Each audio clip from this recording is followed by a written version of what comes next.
Hi guys! Alors ce dimanche, c'était la finale du Super Bowl, événement qui a été boycotté par tous les artistes, donc ils se sont retrouvés avec Maroon 5 pour chanter pendant la finale. D'ailleurs Maroon 5 qui a été très critiqué pour avoir accepté de chanter, Colin Kaepernick, tout ça.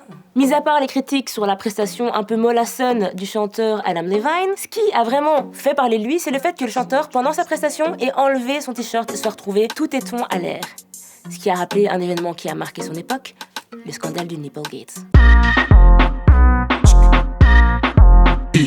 En 2004, Justin Timberlake et Janet Jackson sont invités pour faire la presta à la finale du Super Bowl. Certains d'entre vous sont peut-être trop jeunes pour s'en souvenir, perso à l'époque j'avais 8 ans et c'est un événement qui a marqué toute ma vie, je m'en souviens encore. Et maintenant, quand je réalise ce qui s'est passé, je comprends l'ampleur de la chose. Janet et Justin sont en plein concert quand celui-ci dévoile le sein de Janet en live devant 90 millions de téléspectateurs. C'est le choc, tout le monde en parle, tout le monde est choqué. Il semblerait que ce soit un accident parce que Janet était censée avoir un tissu rouge en dessous, donc oui, Justin devait lui arracher, mais on n'était pas censé voir son téton. Et pendant les répètes, il n'y avait jamais eu d'accident. Malgré le fait que, comme je vous le disais, c'était un accident, beaucoup ont clamé haut et fort que Janet l'avait fait exprès pour faire de la pub vu que son album allait sortir et que Justin n'y était pour rien. Donc accident ou pas, soit les deux sont coupables, soit aucun des deux, déjà. Et d'ailleurs, depuis ce Super Bowl, il y a un délai d'attente entre le direct et la retransmission pour justement anticiper ce genre d'accident. Une révolution à la télé. Et après cet accident, les conséquences pour la chanteuse ont été énormes. Juste avant ça, elle faisait des super bonnes ventes d'albums. Après ça, les ventes sont en chute libre. Sa présence est boycottée de partout. On lui fait comprendre qu'on ne veut pas la voir, même au Grammys Awards qui était juste la semaine suivante, alors que Justin s'y présente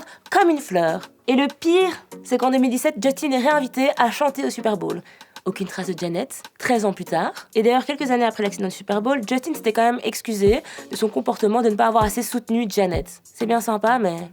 Alors je pense que maintenant il est plus facile de comprendre le retour du scandale du Nipplegate avec Adam Levine. En fait tout le monde s'est posé la même question, sur les réseaux vous pouvez voir que ça, les gens se demandent pourquoi Adam Levine a pu se mettre torse nu et montrer ses tétons à tout va, sans aucune sanction. Donc en fait on en revient toujours au débat du téton. Par exemple dans le règlement de Facebook, il est expliqué qu'on ne peut pas voir des tétons de femmes, mais il n'est rien précisé pour les hommes. Ça dérange pas. Blah. Pourquoi un téton de femme doit être flouté et pas celui d'un homme? Si t'as l'occasion de regarder le téton de ton voisin ou de ta voisine, tu verras qu'il n'y a pas une grande différence avec le tien. C'était comme en août 2018 avec le match de l'US Open. Alizé Cornet, qui est une joueuse française, a remarqué que son t-shirt était mis à l'envers en sortant des vestiaires. Donc pour pas retarder le match et retourner au vestiaire, elle a essayé de le soulever et de le remettre à l'endroit. Ça a duré 10 secondes. Elle a reçu un blâme pour comportement antisportif. Évidemment, beaucoup sont montés au créneau pour dénoncer cette injustice, parce qu'il est bien stipulé dans le règlement que les hommes peuvent se changer sur le court, mais pas les femmes. Alizé a pris 10 secondes pour retourner son t-shirt alors qu'on voit des types qui restent torse nu pendant des minutes et des minutes. Mais ça dérange personne. Expliquez-moi, est-ce que c'est le fait que c'est vraiment dur de regarder une femme torse nu, de contrôler ses pulsions, etc. Ou juste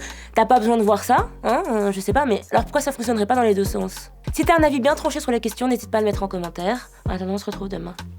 Ciao!